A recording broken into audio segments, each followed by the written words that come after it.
Selam arkadaşlar, ben İsmail Horazgil.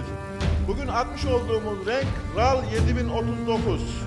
Boyamış olduğumuz parçalar doğal gaz menfezi. Videomuza geçmeden önce kanalımıza abone olup videolarımızı beğenin. Herkese selam ve saygılar. Kendinize iyi bakın arkadaşlar. Evet arkadaşlar, malzemelerimiz bunlar. RAL 7039. Ve ustamız boyuyor. Görmüş olduğunuz gibi doğal gaz menfezi bunlar.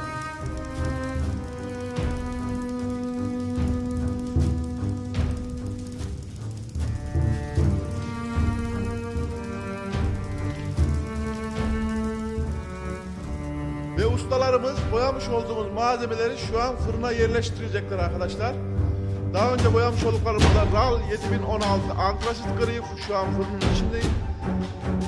Ve bunların yanlarına yerleştireceğiz ve sonra fırınlama işlemine geçeceğiz arkadaşlar. Ustalarımız çok dikkatli bir şekilde malzemeleri fırına yerleştiriyorlar. Enes Ustam ve Bilal Ustam.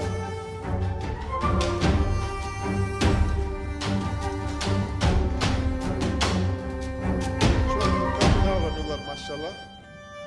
Ne diyoruz arkadaşlar? Kalitenin adı Horazgil Statik Boya.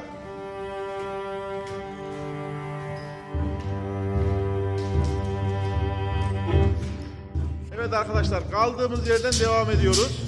7039'ları boyadık ve fırınımıza yerleştirdik. Şu an 9016 süt beyaz boyayacağız ve şu an ustalarımız menfezleri askılara asıyorlar ve birazdan boyaya geçeceğiz. Hepsini böyle tek tek asıyoruz.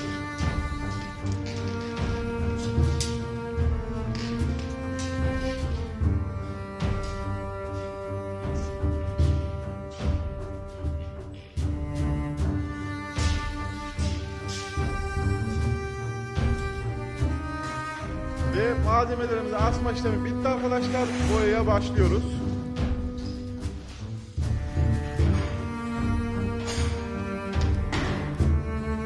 Evet, görmüş olduğunuz gibi arkadaşlar.